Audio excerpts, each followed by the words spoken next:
Vous voyez, je pense que le mesure locale adaptée, c'est une manière de gérer correctement l'épidémie.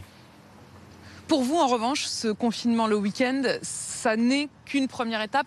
Vous voyez quasiment sans hésitation l'idée qu'on va aller vers un confinement total dans les régions les plus touchées?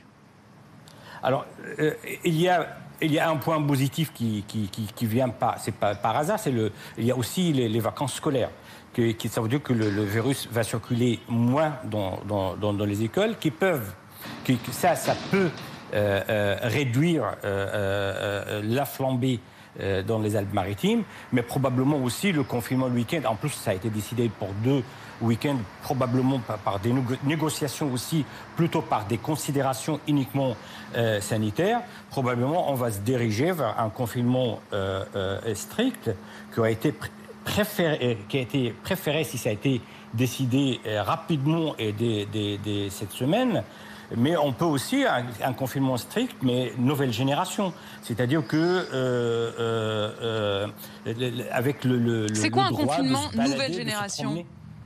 C'est-à-dire que là, actuellement, on peut sortir de chez soi pendant 1 heure à 5 km. 5 km pendant 1 heure, ça me paraît pas très compatible, mais peu importe. Je pense qu'il faut absolument qu'on le vit autrement, ce confinement, avec le droit de se balader, de se promener, sans limite de temps et de distance, car, comme vous le savez, la contamination se passe en huis clos. Et c'est à l'école, dans les appartements, dans les lieux de travail, aux cantines, la probabilité d'être contaminé en plein air est infiniment inférieure que dans les huis clos. Et à ma connaissance, il n'y a jamais eu un cluster connu de contamination en plein air. En revanche, si il y a quand même cette question.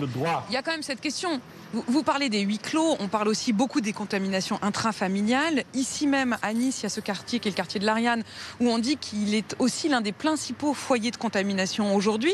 Et il y a quand même cette question aussi de l'aide aux plus modestes qui se retrouvent enfermés dans des quartiers ou dans des habitats extrêmement modestes, dans lesquels ils se retrouvent tous ensemble. Est-ce que là, c'est pas là qu'il aurait fallu aider aussi à pouvoir s'isoler quand on est malade, plutôt que de devoir fermer toute une région? C'est un point essentiel ce que vous dites. Hein. Il y a beaucoup de contamination, comme vous dites, dans les quartiers défavorisés à Nice, surtout à Ariane. Le virus, c'est connu, il tape davantage les zones urbaines avec un socio-économique bas. Il tape plus les précaires, les pauvres, les sans-abri, les migrants. C'est un virus social. Le Covid, il est social.